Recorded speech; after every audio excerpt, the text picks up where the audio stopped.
that was built title winners. If you look at that Arsenal side, warriors, leaders of men in that group. Yeah. And he's gone to now where he doesn't like shouting, he doesn't like people raising the voice in the dressing room.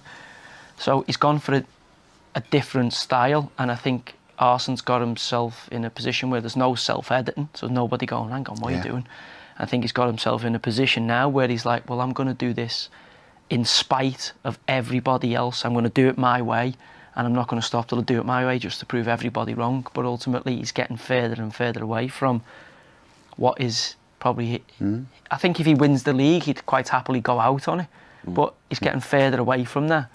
And now he's at the issue, I think, is he's going to stay too long and probably he started already to ruin his legacy. I think the longer he stays, I think the further he could tarnish it. Because he's revolutionary when he came in. He's been an enormous figure in the game here. Enormous figure. Almost like a philosophical opposite of one of his great sparring partners, Jose Mourinho. Now, we're in a week where we're going to remember the 60th anniversary of the Munich air disaster. A real concentration on the traditions that Manchester United stood for, or do they still stand for? Is Mourinho cognizant enough of the great traditions of Manchester United to be accepted as a really good Manchester United manager? It's a big philosophical question, but instinctively, it's the answer that they got told you on day one, which is no, because he does not stand for the same football values that Manchester United have always stood for. You go back to the Busby quote about Old Trafford being the centre of that kind of docking area for the Salford docks, and the guys that were going to watch them were dockyard workers, and that Busby quote. He'd logged off at 1 o'clock, and give them fantasy on a Saturday afternoon. Give these guys something at the end of their working week to embrace. Now that is the opposite to the Jose Mourinho approach to football, which is utilitarian and it's about results. So I just think that from day one, there's been a conflict there. That's not Jose Mourinho's fault, by the way. That he is what he is. He's won so much by being who he is, and they hired him. But I think they, as in the club hierarchy, are the ones that are guilty of misunderstanding what Manchester United are about. And I think if Mourinho was playing more Manchester United football, he'd get a lot more slack than he gets.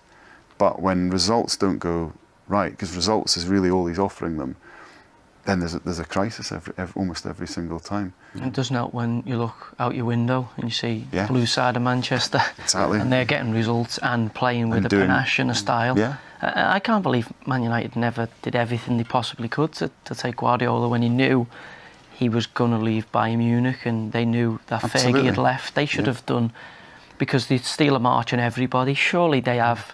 And I play for City, but Man United's an incredible institution of football. They would have the pull and power. Maybe it's Guardiola's ultimate challenge to make Manchester City, or try and close that gap as a football club. But you've got knock to look them off their perch, as someone might. Knock them off the perch. But you would also, on the flip side of that, the Busby era and entertaining and Man United's ethos, and maybe the drop off in the 70s and 80s until the Fergie era of success.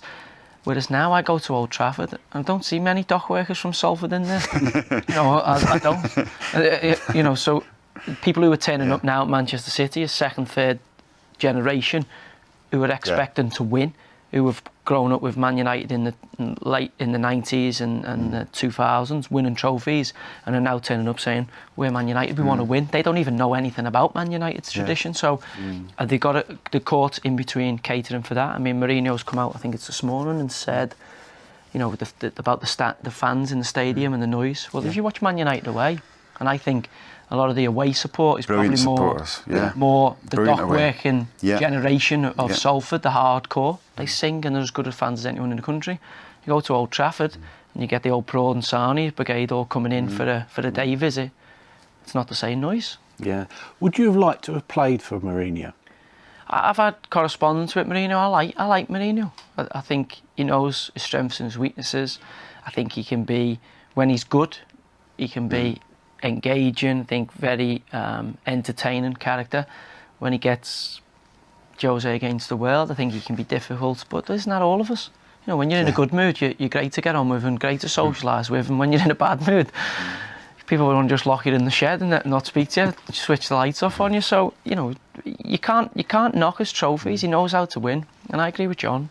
You know, I think the fact that Pep is winning and doing it well, is about to win, doing it with such style, he's making everybody look inferior. I think one of his challenges is, and this is where the club's kind of got this mixed identity now, they're still signing him fantasy players. They're still trying to sign those magic players. Yeah, it's Galacticos. Yeah, and he's trying to put them into a Mourinho team. If he was able to just buy Mourinho-style players, I think they'd be more effective. I think United would be closer to City. But he's trying to bring his approach a little bit closer to the identity of the club he's working for. What did Man United used to do? They do what Bayern are now doing in the Bundesliga. They see what everyone else is doing, and they just buy the best players from the league and weaken the opposition and then strengthen their side. Fergie oversees it. But I think Man United have gone kind of Real Madrid. Very much. The old Man United was width, youth, pace, adventure. Yeah. Not getting too much of that, are you? Yeah, but the old Man United, you know, you look back to the sides they've built, but the game's changed, Mike. You know what I mean? You didn't have a sovereign wealth fund buying your local rivals and saying, "Tell you what, we'll spend 700 million in the next 4 windows," and you know, you didn't have that. You know, you were pretty much, if you had your fan base, you know, they would give you the revenue, and then you had to win trophies to get further exposure, further revenue. You didn't have these billionaires buying clubs and going out. So Man United are now in a situation where I actually don't think Sanchez is a top quality player, no doubt about it. Any team in the world would probably benefit from having him in and around the team.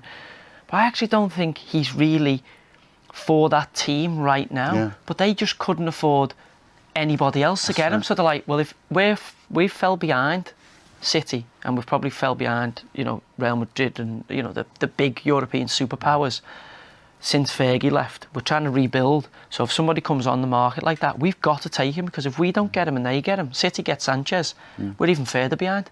So they've got to, they're in an arms race now, where because of the financial power of the club, they've got to be seen as hoovering up superstars. Yeah. It was Real Madrid with Figo, with Zidane, and to be honest, it worked for them. Yeah. So I can see it work. If you keep outspending people, eventually you'll get success. But poor old Pep can't even fill his substitute, can he? What did you make of that? I know. Well, yeah, this is the one thing, this whole last couple of weeks, I think, is the one thing that's tarnishing Pep's season a little bit. Tarnishing's maybe a big word, but it has just dampened it just a bit. His behaviour from the point of losing Leroy Sané to an injury, fairly short-term injury, you know, 6 weeks or whatever, immediately then wants Mahrez for whatever price, 60 million, doesn't get him, and then makes that little statement on, you know, by only naming 6 substitutes.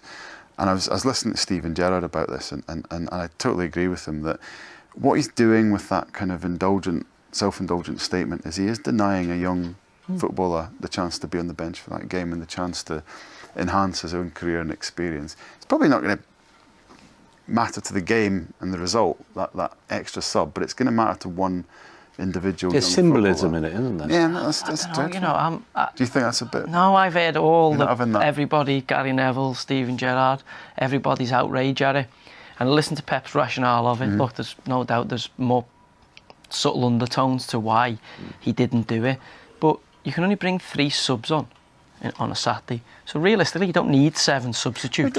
No, but it's not compulsory. You have to take the young player in, give him a taste. Like, what did you feel like when you first sat on a first team bench? Well, I wanted to sit there on merit, thinking I had a chance to get on the pitch. I didn't want to sit there as a token gesture and think I've been brought here to make the numbers up, because that's a different mindset. If you're going to do that, you might as well get one of the fans out the stadium, out the stand, who've paid for the ticket and enhance his experience. That City youth team's won everything, haven't they? They can't. Well, he did say they've got a game on the Friday. I don't want to take one of them out of the team environment when I've got no intention of playing them and take him away from his game. So I can understand the rationale of it. I think everybody's looking for a stick maybe to beat Pep on.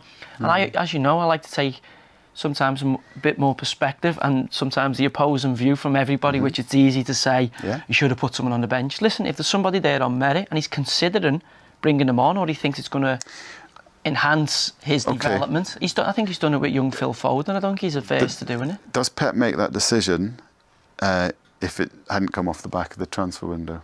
Well, it's hypothetical, isn't it? We don't know. We don't Seems know. a coincidence. Well, what's he protesting against? Not having enough money to This spend. is it. He spent We're not getting 732 what he- million. I know. You can't protest against not spending money, Joe. He spent a lot of it. Well,